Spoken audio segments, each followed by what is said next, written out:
Olá, seja muito bem-vindo, muito bem-vinda a mais uma edição do Pauta 1, programa que quer te conectar aos principais assuntos do Brasil e do mundo. E nesta edição, nosso destaque é para as consequências das eleições presidenciais na Argentina. Os hermanos escolheram Javier Milei como novo candidato e presidente, só que agora da ultradireita. Ele teve 55,7% dos votos contra 44,3% do então candidato Sérgio Massa, que representava o peronismo nessa disputa. E logo depois do resultado, o presidente eleito repetiu as promessas de fechar o Banco Central e privatizar empresas estatais, entre elas a Companhia Petrolífera da Argentina e empresas de comunicação públicas. Mas ele não cita que para avançar com essa agenda vai precisar do aval do Congresso, onde ele não tem maioria. E essa é uma questão importante, né? O Milei, ele chegou a afirmar que o ex-presidente da Argentina, né, que ficou entre 1989 e 1999, o Menem, Carlos Menem, né, que é considerado o peronista mais à direita, né? O peronismo tem essas coisas, ele tem um espectro aí político que é interessante depois a gente comentar. Mas acontece que o Menem, quando fez suas medidas, mesmo de reforma do Estado, de emergência econômica, ele acabou tendo o apoio do parlamento. Como o Raoni bem disse, é uma coisa que no momento nós não temos, o Milei não tem, né? Ele tem apenas 38 deputados e 7 senadores, e para isso ele vai precisar muito do apoio do Macri. Pois é, e além dos desafios internos, né, o Pauta 1 desta edição trata sobre os impactos da política argentina no contexto geopolítico, no contexto internacional, principalmente aqui para o Brasil. E é para isso que a gente recebe aqui no estúdio, né, do Sistema Sagres de Comunicação, o professor de Relações Internacionais da PUC Goiás, Pedro Pietrafesa. Professor, muito obrigado pela disponibilidade aqui de estar com a gente. É um prazer ter o senhor aqui. Obrigado pelo convite. Vai ser um prazer conversar sobre a questão lá na Argentina e todas as consequências que envolvem a eleição lá do Milei.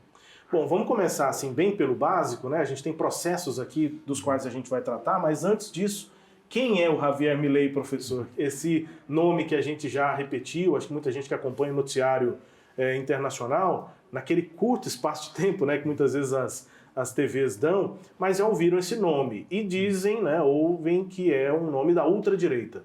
Quem é o Javier Milei, professor? Bom, o Javier Milei, de fato, ele é um nome, né, se a gente for pegar esse espectro ideológico, o nome da extrema-direita argentina, que surgiu muito recentemente, né, ele era um economista, não era, ele é um economista, mas não era aquele economista que era chamado para grandes consultorias em qualquer tipo de programa de Estado, seja quando os outros 3 presidentes mais à direita que tiveram lá na Argentina foram eleitos, né? Mas ele ficou muito conhecido por participar de programas, né, em que ele é um bom comunicador, e nesses programas ele apareceu bastante falando sobre, seja de questões de fofoca, até mesmo de questões econômicas e questões políticas lá da Argentina. Então, a partir de 2021, o grupo político que ele forma, né, que a Liberdade Avança, né, traduzindo para o português, tenta pela primeira vez concorrer às eleições legislativas lá na Argentina, né, que as eleições legislativas ocorrem de 2 em 2 anos, mas os mandatos são de 4 anos, né? Então, o Congresso ele é renovado constantemente lá na Argentina. Então, o Milei surge nesse momento em que os problemas econômicos, sociais e políticos lá na Argentina se aprofundam muito, tendo passado os grupos políticos de direita tradicional lá da Argentina e os grupos de centro-esquerda que também governaram a Argentina por um longo período de tempo. Então ele vai surgir como uma alternativa a esses grupos políticos que estiveram na presidência da República lá da Argentina, e mesmo estando na presidência, muitas questões econômicas e sociais se aprofundaram bastante, problemas econômicos e sociais, e ele surge nesse momento para tentar, no discurso dele, se dizer como alternativa política para tentar resolver esses problemas econômicos e sociais. E, professor, quais são as principais propostas de campanha do Javier Milei?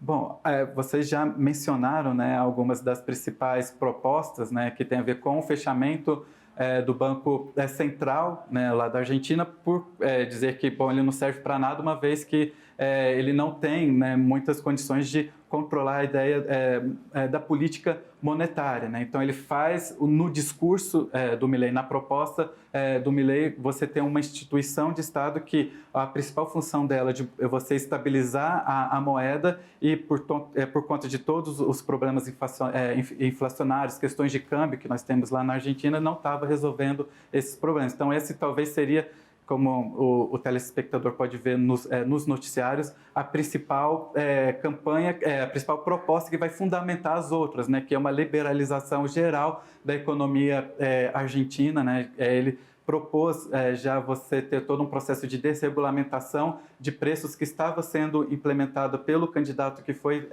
derrotado para tentar diminuir a inflação, né? Então você tinha ali uma política de você fixar alguns preços lá na Argentina, principalmente nesse período eleitoral, e o Milei ele já tinha falado como uma das propostas é tirar todo esse processo de regulamentação de preços que existia lá na Argentina, processo de privatização, né, privatização radical, vamos dizer assim, total das empresas públicas, né, que existe lá na Argentina, seja da petrolífera, que também você já mencionou, seja da questão das empresas de comunicação, mas cortar todas as empresas, a atuação do Estado na economia. E tem uma que é muito comum, que não só ele, mas outros candidatos da extrema-direita, mundo afora, falam, que é você eliminar uma espécie de caça política que existe no Congresso, que ele vai renovar o ambiente político que existe lá na Argentina, né? Então, a ideia é você criar todo um processo de estabilização econômica por meio de uma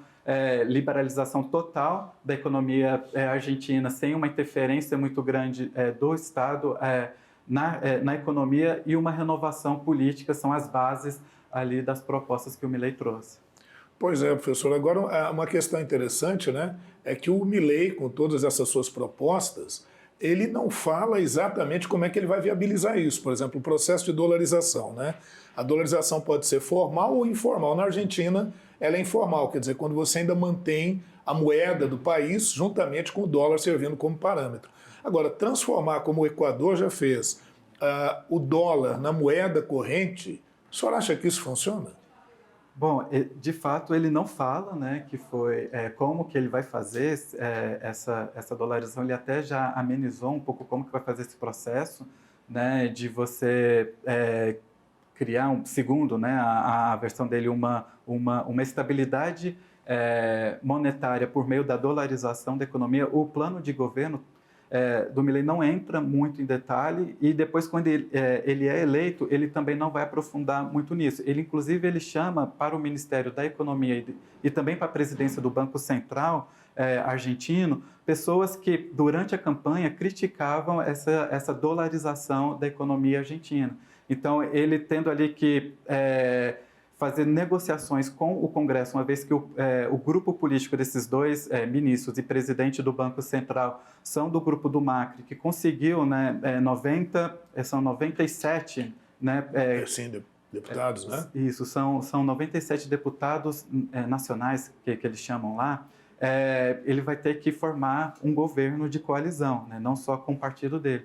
E esses ministros já indicavam na campanha que não era possível de imediato, pelo menos, fazer esse tipo de dolarização da economia. Então, acho que não vai ser viável, pelo menos nesse curto prazo, que ele não tem maioria nenhuma, que ele vai ter que negociar com a direita tradicional para ter essa maioria lá no Congresso argentino.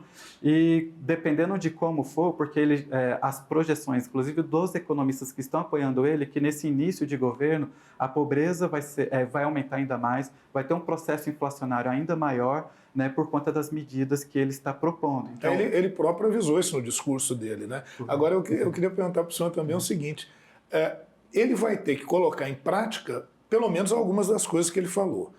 Vamos especular aqui, vamos fazer um exercício aqui. O senhor acha que ele pode acabar com o Banco Central, mas apenas ali no nome, criar uma outra instituição com a mesma função, mas para dizer, olha, o que eu prometi eu fiz, eu acabei com o Banco Central? Eu acho que vai ser mais fácil dele cumprir medidas de liberalização da economia que não mexam necessariamente com a estrutura, né? Com a estrutura institucional que é um banco central.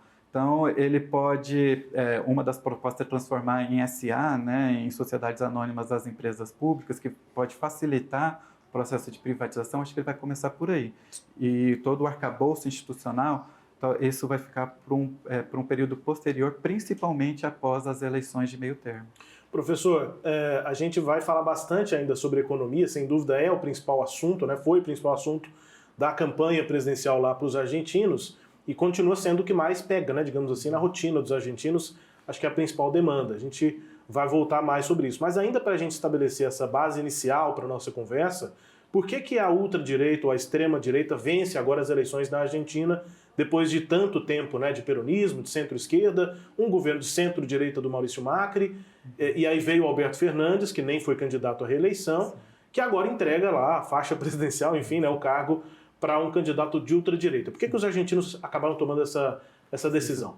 Eu estava pesquisando que nas últimas 18 eleições que ocorreram aqui na América Latina, apenas em um país o candidato da situação ele venceu as eleições, que foi lá no Paraguai, no Partido Colorado. Mesmo lá no Paraguai, com o Partido Colorado, foi um grupo político de oposição, um grupo político que estava no governo anterior, que venceu as primárias, que acabou vencendo as eleições lá no Paraguai. Então, nós temos aqui na América Latina, a partir de 2018, um processo em que a situação ela se vê com muitos problemas de se reeleger, se o candidato for aquele candidato que está tentando a reeleição, ou de fazer o seu sucessor. E lá na Argentina isso não foi diferente. O Macri, ele venceu as eleições contra o candidato da Cristina Kirchner, depois ele perde a sua eleição que ele concorreu à reeleição para o Alberto Fernandes, e o Alberto Fernandes não faz o seu sucessor, ele nem aparece muito na campanha eleitoral. Num cenário aqui na América Latina, mas focado lá na Argentina, de uma estabilidade política muito grande, em que os partidos tradicionais, né, a coalizão peronista, né, que venceu dos 12 presidentes argentinos nesse período de redemocratização argentina, 8 foram peronistas e os outros, com o Milei agora, 4 não foram peronistas, não estavam resolvendo questões básicas da população, em que ela ia ao supermercado e não conseguia comprar os mesmos produtos que comprava não só no mês anterior, na semana anterior, né, porque a inflação lá tem 3 dígitos, né, então é um processo inflacionário muito preocupante. Né? E toda a situação política dos grupos políticos estavam desgastados. Né? Então, isso é importante da gente verificar que ele aparece como uma pessoa que é uma novidade, né? É uma pessoa que estava ali no dia a dia, né, dos argentinos na televisão, falando de questões genéricas ou de questões relacionadas à economia e à situação política, e que ele apresenta pelo menos uma ideia de que ele possa resolver os problemas os problemas dos argentinos. Né? Então, ele traz uma certa, eu não vou falar ilusão, mas um sonho de resolução de problemas que os outros candidatos, os outros grupos políticos não conseguiram fazer isso. Nem os grupos de esquerda ou mais à esquerda do que o Massa. Né? Eles não conseguiram fazer esse discurso de um certo alívio. Né? E o Milei ele trouxe esse discurso de alívio, e a extrema-direita, em alguns países do mundo, conseguiram fazer com que a população, mesmo com um discurso bastante radical, ela vislumbrasse resoluções de problemas cotidianos com um discurso radical. Professor, o senhor citou um pouquinho, né, que ele vai precisar da direita tradicional para conseguir governar, mas o que difere? Qual é a diferença dos ideais da direita tradicional para os ideais da ultradireita, que a gente pode perceber agora no cenário político da Argentina? Ótimo. Isso é uma pergunta muito importante, porque a direita tradicional, quando a gente fala, ele se diz libertário, né? Quando a gente fala da ideologia liberal, né, que vai surgir ali no século XVIII, XIX, né, é um processo ali de 2 séculos de construção ali das ideias liberais, pensando na estrutura de Estado, de como organizar a sociedade, né, você tem a ideia de direitos universais, você tem a ideia de construção de república, né, depois veio a construção de democracia, né, então os liberais clássicos eles estavam defendendo que se construíssem países republicanos sem que houvesse aquela... a gente hoje chama de ditadura, né? Mas ali no antigo regime, aqueles reis bastante autoritários que faziam atrocidades com as pessoas, não tinha nenhum tipo de controle sobre gastos, né, sobre ações desses reis que poderiam decidir a seu bel prazer sobre questões cotidianas, e os liberais começaram a construir fundamentos do Estado republicano e democrático que nós temos hoje, né? E com essa estrutura de você defender as liberdades individuais, as liberdades coletivas que esses liberais clássicos tinham, foi fundamentando um pouco também partidos, né, que depois, dentro desse espectro ideológico que surgiram lá na França também, junto com um pouco dos ideais liberais, França, Estados Unidos, Inglaterra, foram os 3 países ali principais, né, que disseminaram as ideias liberais. Alguns partidos dentro desse espectro ideológico de centro-direita têm a ideia de construção de uma república, de defesa de uma democracia, então são partidos mais democratas do que o da ultra-direita, né, que defendem também a ideia de existência de minorias, né, e que tem uma visão econômica de uma diminuição da atuação do Estado na economia, de você ter processos de liberalização da economia com menos interferência. Então, você tem uma relação com o Estado que a gente pode dizer dessa ideia de liberdade, que o Milley se chama libertário. Qual que é a diferença dos radicais de direita? Que essa ideia de você ter uma liberalização na economia, você não tem necessariamente na atuação política e também de costumes. Você vê esses liberais, esses radicais de direita querendo interferir, por exemplo, na escolha ou no cotidiano das pessoas, né? Então, você vê esses radicais de direita falando sobre interferência em relação ao aborto, por exemplo, né? Então, a discussão sobre o aborto, ele sai muito mais da saúde pública para questões morais. Então, os radicais de direita, eles têm essas questões morais muito fortes. E eles também não têm um respeito pela democracia, né? Então, esse respeito pelas instituições republicanas e democráticas, ela é menor nos radicais de direita. Se for necessário implementar uma ditadura para que eles possam não só continuar no governo ou implementar suas políticas de costumes e econômicas, eles defendem esse tipo de intervenção política nas nossas democracias. Diferenciação importante, né? A partir do questionamento aqui da Rawane. O professor Norberto também tem pergunta, mas ela fica como destaque para o próximo bloco, porque o tempo nesse bloco já terminou. Na verdade, não é nem propriamente uma pergunta, seria apenas complementar essa questão da ultradireita, mas no próximo bloco, se a gente voltar nesse assunto, eu gostaria de falar um pouquinho dele. É isso, a gente volta para falar também sobre economia, mas, claro, também sobre essa questão política, né, lá na Argentina, e daqui a pouco também com os impactos aqui para o Brasil. O Pauta 1, nesta edição, fala sobre geopolítica, sobre a Argentina, e daqui a pouco a gente volta. Fique com a gente, daqui a pouco tem mais entrevista, mais conversa sobre geopolítica e sobre a Argentina.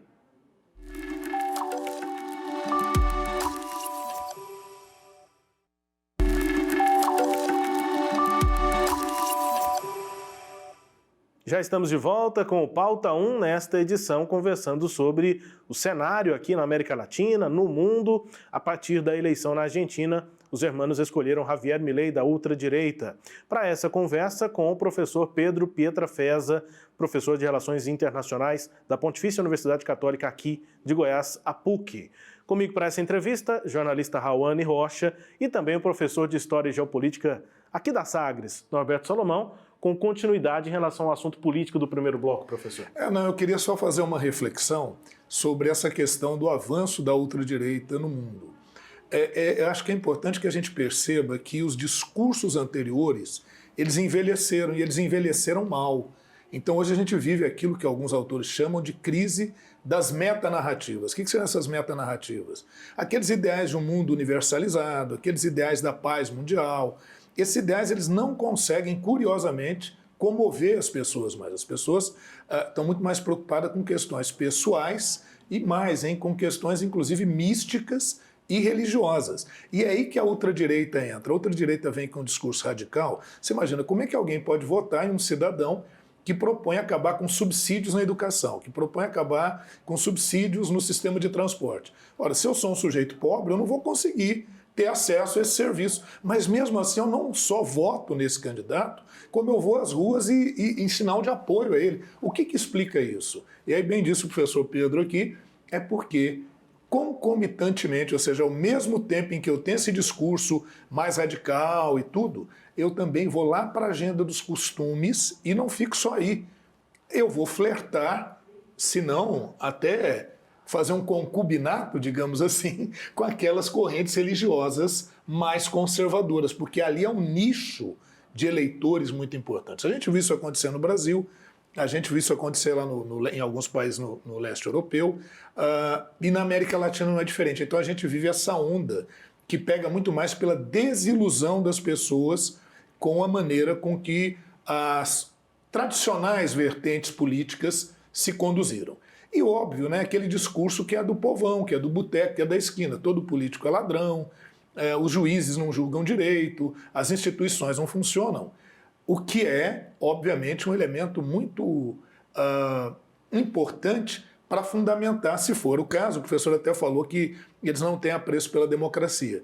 Pior que isso, né? Há implícita, ou às vezes até explicitamente, um discurso de que somente com o salvador da pátria, somente com uma espécie de messias da política, é que a gente poderia acabar com essa corja. O discurso do Milei, ontem, à frente do Congresso Nacional, é muito característico nesse sentido, à medida em que ele está de costas para o Congresso e de frente para os seus apoiadores. Não se surpreendam se o Milei continuar a ter esse apoio político, ele começar a governar por plebiscitos, ele começar a usar plebiscitos como forma de pressionar. Quando você começa a usar plebiscito demais, você está descartando o poder legislativo e, aparentemente, dando poder ao povo. Mas só aparentemente, né? Professor, a gente parte também, né, para uma análise geral nesse caso, né, desse avanço da direita ou da extrema-direita no mundo. Antes aqui da questão mais econômica da Rawane, rapidinho, né, o senhor acha que o Javier Milei vai adotar que tipo de linha pelo que a gente já viu? No sentido do discurso político e também da diferença entre o que ele prometeu na campanha desse Javier Milei leão, digamos assim, para talvez um presidente Javier Milei mais cordeiro. A gente estava aqui antes do programa começar, o professor já conhecia um jingle do Milei em que ele disse que não foi lá para guiar cordeiros, foi lá para despertar leões. Parece já haver uma diferença clara entre o Javier Milei leão lá da campanha para talvez um presidente mais cordeiro. Sim, ele vai ter que ser um pouco mais pragmático, mas o discurso dele não pode ser tão pragmático assim. Ele vai arrumar algum tipo de narrativa para continuar despertando os leões, colocando aqui entre aspas, né, para que ele mantenha ali o grupo político aceso ao lado dele, né, e a população, uma parte da população que votou nele, né, que ele consiga cativar esses eleitores, porque ele sabe que há uma volatilidade muito grande, né, do comportamento eleitoral, né? Então, se ele não cativar, manter o discurso, e ele tem esse preparo midiático, né, por muitos anos estando ali na mídia, ele vai continuar com o discurso de leão, mas acredito que a prática dele, principalmente nesses 2 primeiros anos, né, ali um período pré-eleitoral das eleições de meio termo do Congresso argentino, ele vai ser um pouco mais pragmático e vai trazer mais o grupo do Macri, pessoas que têm influência no grupo político do Macri, para poder dar subsídio para que ele possa implementar, pelo menos, né, como a gente já conversou, algumas políticas mais liberalizantes, né, sem fazer grandes revoluções estruturais. Então, ele vai falar de leões e agir mais ali de forma pragmática. Eu nem vou falar como cordeiro, né? Sim. Mas ali ele vai ser mais um leão mais adormecido, né? Um leão que está no zoológico. Vamos aprofundar um pouquinho na pauta econômica, porque é sempre um dos assuntos mais importantes de qualquer eleição, né? Mas no caso da eleição argentina é muito importante porque o país está passando por uma crise contínua muito grande, né, nesse momento. O Milei, ele chega ao governo com inspiração na escola austríaca. Para a gente entender, professor, quais são os ideais da escola austríaca, o que ela é? Sim, então, a escola austríaca que traz dentro daqueles ortodoxos e heterodoxos, dentro lá da economia, que a gente escuta muito quando está em período eleitoral, né, ou pós-eleição, quando um presidente de centro-esquerda ou até mesmo de centro-direita vai indicar o seu ministro da Economia, no caso lá da Argentina, e hoje nós aqui chama Fazenda, né, o Ministério da Fazenda, sempre, quem vai ser o ministro e o seu correlato ali no Banco Central, né, se ele vai ser ali mais ortodoxo ou mais heterodoxo. O que isso significa? São aquelas pessoas que têm uma visão de quais são os instrumentos do Estado para você interferir na economia, né? Então, subsídios, né, que já foi mencionado, a questão do câmbio também, se vai ser um câmbio que vai ser flutuante, se vai ser um câmbio que vai ser mais fixo, né, que aí você vai fixar qual que é a paridade com a principal moeda, que no caso é o dólar, né? Então, você vai ter instrumentos políticos, isso na vertente heterodoxa, para poder você incentivar com que a política de renda, de trabalho, né, e emprego, ela tenha um ciclo, né, incentivado pelas políticas de Estado que melhore a situação de emprego e renda.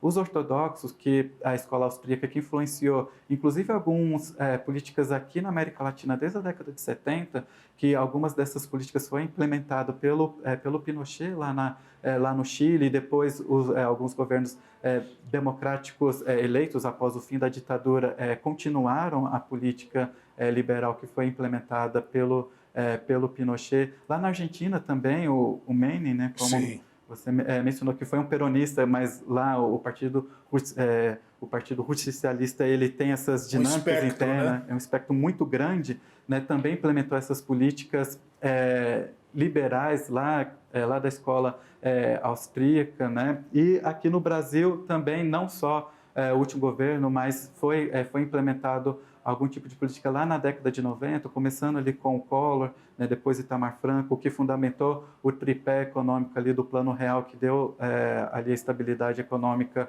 posterior, né, que aí depois com as políticas de incentivo ou o heterodoxo dentro do tripé econômico que a escola austríaca traz, né, para você liberalizar a economia, que foi durante ali os anos 2000. Então, isso já vem sendo implementado aqui na América Latina desde a década de 70 com uma força maior ou menor. Então, você tem essa ideia de maiores incentivos aos agentes econômicos, que é a escola mais heterodoxa, e a escola mais austríaca, de você não incentivar que o próprio mercado vai ter as suas dinâmicas cíclicas, que às vezes vão ser períodos, como o Milei já disse, que vai ter um aprofundamento das desigualdades sociais, mas que o mercado vai ter as suas condições de ele regulamentar com o tempo, você dando segurança jurídica, né? Essa é um dos pressupostos. Então, você tem que ter todo um arcabouço jurídico que os agentes econômicos possam atuar sem ter não só interferências do Estado, mas que garantam com que os atores econômicos eles possam se autorregular. Esse processo de autorregulação de mercado, um processo em que o Estado não tenha empresas ali que vai atuar com a ideia do monopólio do Estado, mas você pode criar oligopólios privados, né, por conta da dinâmica de mercado. Então, essas são estruturas mais gerais que a escola, né, austríaca traz, com menos ação, com menos incentivo do Estado, com mais atuação do próprio mercado, e mesmo em períodos cíclicos o mercado vai arranjar, por meio de processos inovadores do próprio mercado, as suas resoluções desses problemas, mesmo que isso implique maior desigualdade social. Professor, a Argentina vai continuar barata para os brasileiros? No curto prazo, sim, ela vai continuar barata. Talvez até mais barata, né, professor? Até mais barata, né? Então, justamente que eu estava lendo antes de vir para cá, que houve, né, um período, logo após as eleições, a moeda argentina valorizou um pouco, mas já depois que teve toda a euforia do resultado eleitoral, também dentro dos diversos câmbios que tem lá, já teve ali uma desvalorização da moeda argentina. Então, para os brasileiros, no curto prazo, ainda vai ser um país que vai ser barato de visitar. Então, para quem gosta, eu já fui lá 3 vezes, né? É um país bastante bonito e tem muita coisa para a gente desfrutar de lá, né? Além do contato com os argentinos, principalmente lá no interior. Eu fui em alguns locais lá no interior que vale a pena vocês visitarem. Eu fui uma vez só para Buenos Aires, mas dá vontade de ir mais.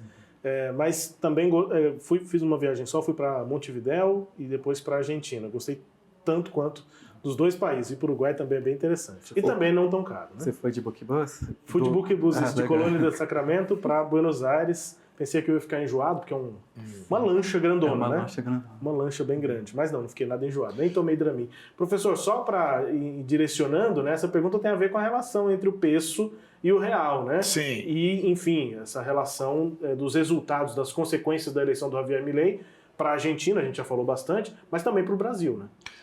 Para o Brasil, muita gente pensou, né, quando o Milei falou que não iria manter relações com o presidente Lula, né? Mas veja, a relação entre Argentina e Brasil não é uma relação entre presidentes, é uma relação entre setores da economia que tem interdependência. Então isso vai prosseguir, a tendência é isso prosseguir. E se você me permitir só uma retomada na questão da escola austríaca, a escola austríaca tem como nomes famosos o Ludwig von Mises e o Friedrich Hayek, que inclusive foi prêmio Nobel de Economia em 1974. E a compreensão deles é que o Estado deve ser mínimo, inclusive é a base para a concepção neoliberal. O professor Pedro referiu-se aqui ao Chile, do Augusto Pinochet. O Chile foi o primeiro país no mundo a colocar em prática as medidas neoliberais. É considerado o laboratório do neoliberalismo, justamente porque ela era uma ditadura, né? E aí você não enfrentaria resistência dos sindicatos ou de movimentações nesse sentido. O Javier Milei, viu, Rubens, ele tem propostas no setor de segurança, onde ele tem mais propostas. São 47 propostas que ele tem, que vai desde liberação de armas até fortalecimento das forças militares para conter piquetes. Ele até falou que queria combater os piqueteiros. Ou seja, ele já sabe que ele vai ter contestações por parte dos setores trabalhistas, porque a proposta a gente vai falar assim, retirada de direitos dos trabalhadores. Mas é óbvio que a escola austríaca vai dizer flexibilização das relações de trabalho. Uhum. Bom, enfim, professor, o que o senhor quiser comentar, né, em relação a isso, mas também essa relação da Argentina com o Brasil daqui para frente. Não, é justamente isso mesmo, né? A flexibilização, e inclusive influenciou também o Reagan, a Thatcher, né? Lá no final da década de 70, início dos anos 80, né? Então, foi uma escola que ganhou, a partir desse período, uma projeção no mundo político e daquelas autoridades que estavam administrando a economia mundo afora, bastante grande, né? E, de fato, o Chile foi um laboratório, né? E aqui a gente tem institutos, né, com o nome desses pensadores, né? Então... Professor, só lembrando que essa ideia também da lógica do mercado. O mercado é quem deve reger. E eu acho que há elementos assim muito emblemáticos. Por exemplo, quando você cria um Ministério do Capital Humano. Então, acho que isso, né, daria para fazer um programa só disso, só para falar dessa questão, né? Que tem justamente um nome, né? O nome é muito emblemático mesmo, né? Capital humano, e você já tem ali um viés de construção de Estado a partir dessa perspectiva econômica. E com o Brasil, né, até mesmo com a China, né, o Milei ele teve ali que rever o que era o discurso de campanha com as relações, né? Logo após a sua eleição, ele recebeu, né, um memorando chinês que foi ali, até tem os prints, né, que circularam ali pelas redes sociais também, em que a China parabeniza pelas eleições, mas ali já tem com toda a diplomacia necessária, indicação de que a China é o principal, né, parceiro comercial da Argentina. O Brasil ele está em segundo lugar como principal em volume de exportação, mas as nossas economias, por conta do Mercosul, por conta de todo um histórico dos últimos anos, né, a partir ali do final da década de 80, né, não só com a criação do Mercosul em 91, a economia argentina e brasileira elas foram ficando muito entrelaçadas, principalmente no que se refere à exportação de produtos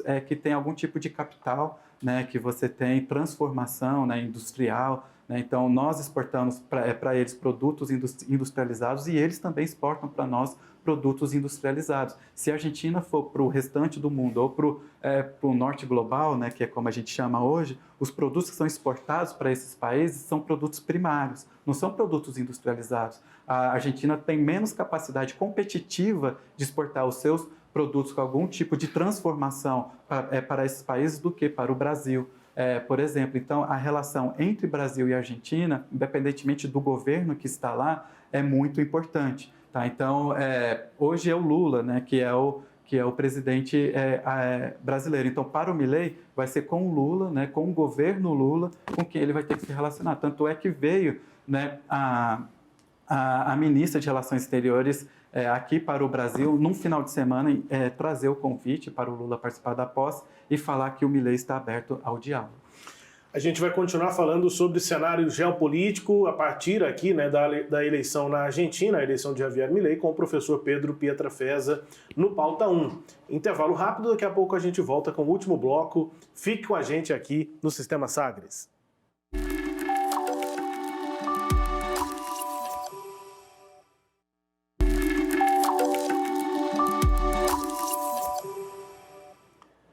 De volta com o último bloco deste Pauta 1, em que a gente trata sobre a Argentina e a eleição de Javier Milei por lá, hoje conversando com o professor Pedro Pietrafesa, de Relações Internacionais da PUC Goiás. Professor, a gente vai falar um pouquinho agora sobre o Mercosul, essa relação da Argentina com os outros países, então queria entrar um pouquinho nesse assunto. Qual é a relação da Argentina nesse acordo Mercosul-União Europeia, né? A gente vê o posicionamento do presidente Lula já muito favorável, né? Mas qual é a posição da Argentina nesse acordo Mercosul-União Europeia?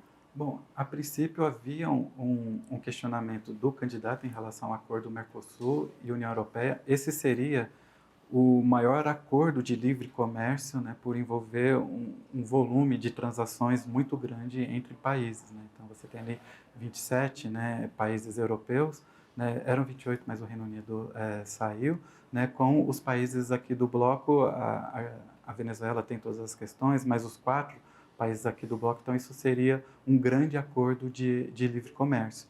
Então, está tendo o entrave com a França, já tinha um entrave com a França quando o Bolsonaro era o presidente brasileiro, né, e o Alberto Fernandes era favorável a uma resolução desse acordo entre Mercosul e a União Europeia, mas tinha resistência tanto da candidata Patrícia, que era de oposição, que agora é ministra, né? Isso, e o do próprio Milei, né? Que tinha resistência em relação a esse acordo. Professor, né? posso só interromper um pouquinho nesse caso? Porque, veja, a ultradireita, que a gente falava há pouco, e esse tipo de grupo, eles são antiglobalistas, então eles questionam, inclusive a ONU, a OMS, todas essas instituições multilaterais, porque eles têm uma preferência de concepção econômica, ideológica, de relações bilaterais. Então eles preferem as relações bilaterais porque eles entendem que ficam muito presos se eles estiverem submetidos a uma entidade ou a algum acordo que envolvam vários países, né? Não é isso, professor? É justamente isso. Inclusive, ele sugeriu, né, a saída do Mercosul, né, porque o Mercosul tem um dispositivo que é a TEC, que é a Tarifa Externa Comum. Então, os países membros do Mercosul, eles têm que adotar nas suas relações de comércio exterior a TEC. Né? Então, isso, de fato, pode prejudicar, segundo, né, a perspectiva deles, pode prejudicar as relações comerciais da Argentina com o mundo. Né? Então, a ideia era que saísse ali do Mercosul. Com essa trava, né, que a França é o principal país que está travando esse acordo lá na Europa, né, para ele vai ser cômodo que continue com essa trava. E ele amenizou o discurso em relação ao bloco regional. Então, não há... o discurso dele de campanha era de que sair porque não serve para nada, o Mercosul, da mesma forma que o candidato de centro-direita lá do Uruguai, a princípio, também tinha uma proposta de revisão sobre o Mercosul, porque ele queria fazer acordos bilaterais com China e com Estados Unidos, mas principalmente com a China. Ele tem um acordo Uruguai com China de livre comércio que está bastante avançado. E lá na Argentina da mesma forma. É isso, professor Lacalle Pou, lá do Uruguai, ele é de um partido de direita. Sim. Né? Não de extrema direita, mas um partido de direita. Né? Sim, e ele também tem essa visão que o Mercosul ficou no tempo. Então, você tinha a ideia de globalização do início da década de 90, que os países do sul global não tinham condições competitivas de entrar na globalização e o bloco regional era importante para isso. A visão deles agora, esse momento internacional, ele não existe mais. Então, o bloco regional aqui na América do Sul mais atrapalha do que ajuda. Agora, professor, a gente falava de China agora há pouco, né, da questão China-Argentina, China-mundo, né? E o Milei fez um discurso, né, que não vai negociar com comunistas, por vezes ele chama de coletivistas, ele, né, vai usando progressistas, usa todos esses termos. E eu achei também, não sei se o senhor esteve atento ao discurso dele ontem, que ele superestimou os índices inflacionários. Ele falou em inflação de 15.000%, né, sendo que também não está nesse pé. Mas quando ele fala que não vai negociar com a China, né, ou falou, já amenizou, e ao mesmo tempo fala em política de privatizações, não sei qual é a perspectiva do senhor, mas a China hoje tem investimentos muito pesados dentro da Argentina, e se for privatizar, os chineses compram as empresas estatais argentinas, é por aí mesmo? Isso pode acontecer mesmo, né? Então, o Milei teve esse discurso. Aqui no Brasil, a gente teve a experiência do ministro de Relações Exteriores, do Bolsonaro, falar muitas coisas sobre a China, coisas pejorativas, e a China já deu recados práticos, né? Ali cortando momentaneamente algum tipo de importação de produtos primários brasileiros. Aí já foi amenizado o discurso, já veio o susto, né? Que os chineses, a resposta já é na hora, né? Silencioso e puf, na hora. E lá curto e grosso. É curto e grosso. Os chineses gostam de fazer comércio, e se ele vê que tá com um discurso muito estranho, é curto e grosso São mesmo. muito pragmáticos, São né? muito pragmáticos. E o Milei, ele já amenizou, recebeu, leu ali o memorando que recebeu parabenizando, né, pela sua vitória. Então, ali ele vai colocar o pé. E, de fato, os chineses têm investimentos aqui na África e América Latina, onde os chineses têm bastante investimentos